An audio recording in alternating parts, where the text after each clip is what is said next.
He was unaware his accused killer was right outside. Just seconds later, police say 43-year-old Donovan Bookout walked into the hallway and started shooting Mora in cold blood.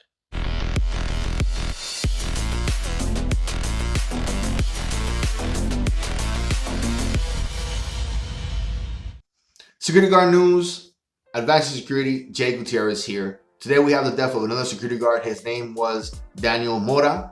He was 38. He got gunned down while patrolling at a motel, hotel / inn. Let's check out this senseless violence and see what type of valuable knowledge we can extract. Remember, if you find value in this video, please press like, leave a comment down below saying thank you, gracias, and subscribe if you haven't yet, so that we can get to 100 subs already. And share with other security guards who you feel aren't taking the job seriously or want more information on the type of things that can happen while on duty. His accused killer, a man who has a history of violence but was still on the streets. Today we were given the surveillance video of the shooting. Now, usually we would not share this kind of video with you, but we talked to a family member who believes the community needs to see just how senseless and cold-blooded it was. Here's News 13's George Gonzalez. Daniel Mora, known to most as Heath Mora, was killed early yesterday morning at the Ambassador Inn while doing his rounds. A man who APD says worked with police to stop crime there. He ended up being a victim of it. Early Tuesday morning, 38-year-old Daniel Heath Mora was doing what he's done for the last year at the Ambassador Inn near Candelaria and I-25. His nightly security checks making sure doors are locked on the second floor. He was unaware his accused killer was right outside. Just seconds later, police say 43-year-old Donovan Bookout walked into the hallway and started shooting Mora in cold blood. It happened so quickly, Mora died at the scene. He's a good man. Yeah, Senseless violence. I'm not sure what made that guy want to shoot Mora. I think in that video it showed, I think he was kind of pepper spray. And it popped. There was like something that popped there that wasn't just the guy's firearm. It looked kind of orangey. I'm not sure. Let's talk about this. Let's talk about this tragic violence so that we can take the job more seriously and we can have a conversation about how to keep ourselves safe and how to patrol better our post. The following discussion is not to look down on Mora. Please, if any of his family members watch this, is so that security guards can acknowledge the dangers of the job. I really believe we could change the industry one guard at a time. And by studying these situations, man, these terrible situations, we can humanize the job a little bit more, because for the industry, a lot of us are just warm bodies and numbers. And we can optimize our safety so that we can continue going to our family, keep generating money, keeping ourselves safe. Now, Mora was 38. He had 1 year working that post already. He knew the ups and downs of that building. I say that with confidence because he had 1 year. Even if he was doing that patrol just once a week covering for other guards, he worked there for a year. So he's not a new guy there.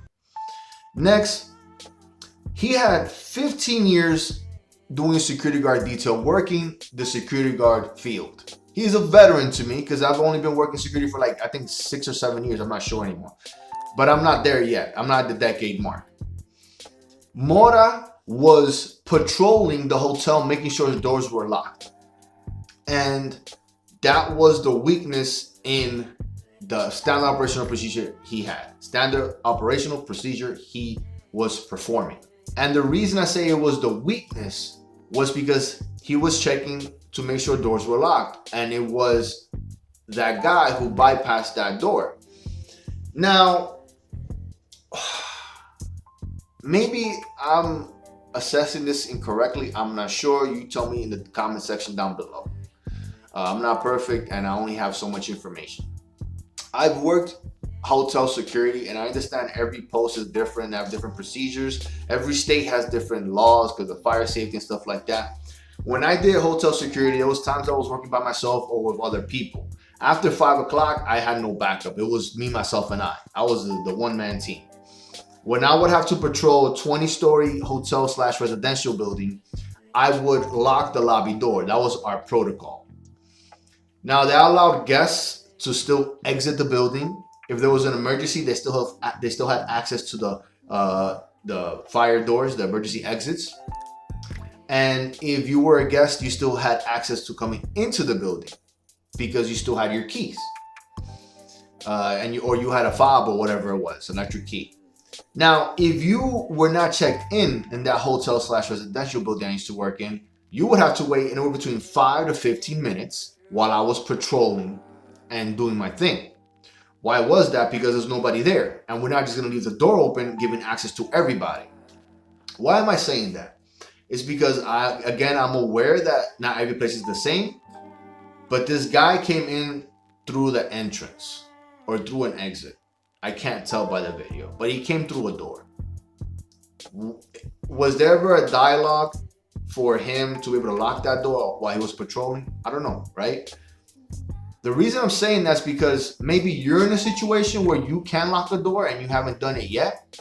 And a lot of security works by themselves. It's not like law enforcement where lots of times you have a partner and you have a bat utility kit, right?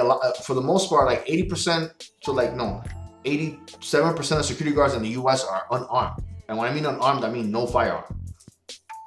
And then they have no vests. They have no real equipment. Maybe a pepper spray or a flashlight at best, right? So that means we really have to focus on the standard operational procedure and tighten it as much as possible. You need to make a pitch. And what I mean a pitch is, have open dialogue with the client and your agency and see how you can optimize the safety of your post or else leave. I understand times are hard and you have to make that money. You got to take care of yourself and provide for your family. But at what cost? At what cost? Remember, these companies don't care about you. So you have to advocate for yourself. You have to advocate for your fellow guards. This is why I have this channel. So you guys have examples. And if you work hotel security and you're talking about beefing up security, use this guy's name.